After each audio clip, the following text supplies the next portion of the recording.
145 మిల్లీమీటర్ల వర్షపాతం నమోదైంది. ఒక్క రాత్రిలోనే ఇంత వర్షపాతం నమోదైందంటే సుమారుగా 14.5 సెంటీమీటర్ల వర్షపాతం నమోదైంది. దీని కారణంగా పలు చోట్ల కొండ చర్యలు విరిగిపడ్డాయి.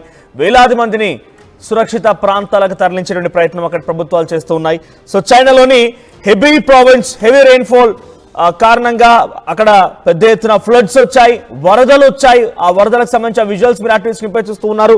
సో కార్లు కొట్టుకుపోతున్నాయి.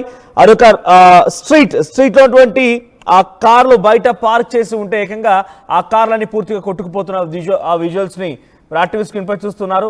మరో చోట డైరెక్ట్ గా ఒక tanker, heavy tanker, water tanker లాంటిది, కార్లు ఇవన్నీ కూడా కనబడుతున్నాయి. మొత్తం బురద నీళ్ళలో ఆ వెహికల్స్ అన్ని కొట్టుకుపోవడం చాలా దారుణమైన పరిస్థితి దారితీస్తోంది.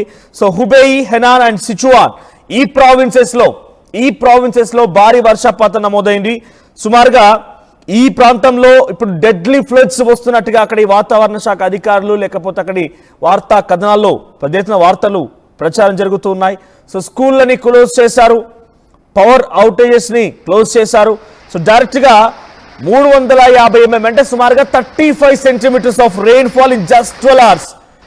35 centimeters of rainfall just in 12 hours Henan ప్రాంతంలో ఈ యొక్క వర్షపాతం నమోదైంది. హెనాన్ ప్రావిన్స్ సంబంధించినటువంటి ఈ ప్రాంతంలో వర్షపాతం నమోదైంది. ఇక్కడ ప్రావిన్స్ అంటే రాష్ట్రం. సో హెనాన్ రాష్ట్రంలో 35 సెంటీమీటర్ల వర్షపాతం నమోదైన నేపథ్యంలో ఇప్పటికే చాలా మంది దుర్మరణ పాలైనట్టు తెలుస్తోంది. ఇక గువాంగ్సీ రీజియన్ కి సంబంధించి 400 మంది టీచర్స్ అండ్ విద్యార్థులు అంతా కలగలిపి అక్కడ ఫ్లడ్డింగ్ కారణంగా అక్కడ చిక్కుకుపోయారు.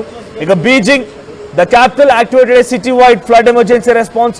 సో ఆ క్యాపిటల్, చైనా క్యాపిటల్ బీజింగ్ సంబంధించినటువంటి ఆ చుట్టుపక్కల ప్రాంతాలకు సంబంధించిన రీజియన్ మొత్తం కూడా ఫ్లడ్ ఎమర్జెన్సీని అలర్ట్ చేసింది అక్కడ ప్రభుత్వం. ఇక షాన్సీ అండ్ షాన్సీ ప్రావిన్సుల్లో కూడా హెవీ ఫ్లడ్స్ తలెత్తుతున్నాయి. డిజాస్టర్ రెస్పాన్స్ ఫోర్స్ ని అలర్ట్ చేశారు. ఇక north eastern China Jilin and Heilongjiang సంబంధించిన ప్రాంతంలో కూడా పెద్ద ఎత్తున అగ్రికల్చర్ ఇంపాక్ట్ లాస్ అయింది. అగ్రికల్చర్ ఏరియాస్ గా ఉంటుంది ఈ ఏరియా. సో అగ్రికల్చర్ ఇంపాక్ట్ పూర్తిగా నష్టపోయింది. తర్వాత థండర్ స్టార్మ్స్, ఉరుములు మెరుపులతో కూడిన వర్షపాతం నమోదైంది.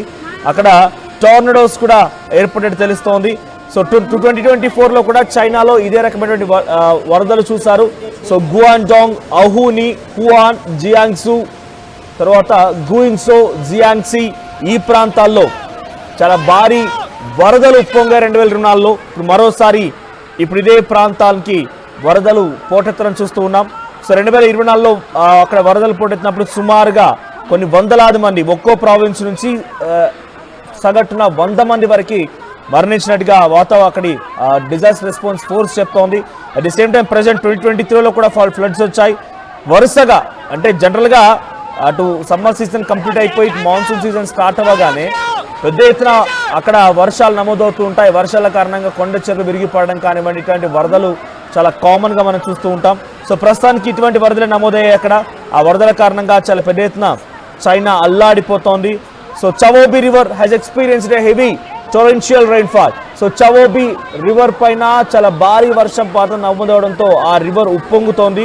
The Miyun reservoir located in the north eastern suburbs of Beijing ప్రాంతంలో ఉన్నటువంటి ఆ ఒక డ్యామ్ కూడా, రిజర్వాయర్ కూడా పూర్తిగా కట్టలు తెగి ఈ ఫ్లోస్ వస్తున్నట్టు తెలుస్తోంది. సో లార్జెస్ట్ ఇన్ఫ్లోగా నమోదవుతోంది ఈసారి. సో 6 దశాబ్దాల తర్వాత ఈ స్థాయిలో అక్కడ ఈ రిజర్వాయర్ ఫుల్ఫిల్ అవ్వడం, కట్టలు తెగే విధంగా అది మారిపోవడం, ఇన్ఫ్లో ఎక్కువగా రావడం మొదటిసారిగా అక్కడ మినిస్ట్రీ చెప్తోంది. ఓవర్ ద నెక్స్ట్ 3 days ఇంకా మరో 3 రోజుల పాటుగా ఇదే రకమైనటువంటి వర్షపాతం, ఇదే రకమైనటువంటి వరద ఉప్పొంగే అవకాశం ఉందని చెప్పి వార్తటు ప్రజలను అలర్ట్ చేసింది. మరోవైపుగా the ministry urge local authority to strengthen the monitoring and forecasting of rainfall. So అక్కడ జరిగేటువంటి సహాయక చర్యలు ఎప్పటికప్పుడు మానిటర్ చేయమని, అట్ ది సేమ్ టైం మరింతగా వచ్చేటువంటి వాతావరణ పరిస్థితులను కూడా అంచనా వేస్తూ ప్రజల్ని అక్కడి నుంచి సురక్షిత ప్రాంతాలకు తరలించమని చెప్పి అక్కడ ప్రజల్ని ఆదేశించారు. ఇక మరోవైపుగా 22,000 మంది ఇప్పటికే వేరే ఒక సురక్షిత ప్రాంతాలకు తరలించారు. 14,000 సెట్స్ ఆఫ్ మెషినరీ, అంటే కొన్ని ఇంపార్టెంట్ వెహికల్స్ కానివ్వండి, మెషినరీ కూడా సురక్షిత ప్రాంతాలు తరలించారు. సో ప్రస్తుతానికి అక్కడ ఎటు చూసినా కూడా ఒక భయానకమైన వాతావరణం నెలకొంది. ఒకసారి మనం చైనాలో ప్రస్తుత వరదల తాలూకు ఆ విజువల్స్ చూద్దాం.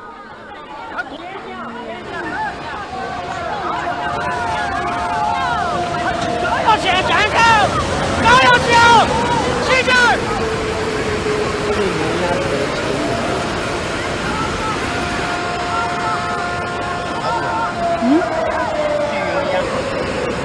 不知道这个做这个球台那么沉。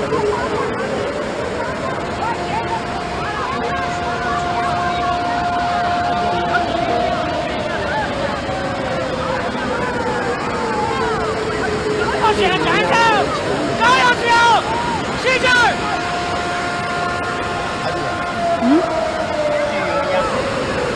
不知道这个做这个球台那么沉。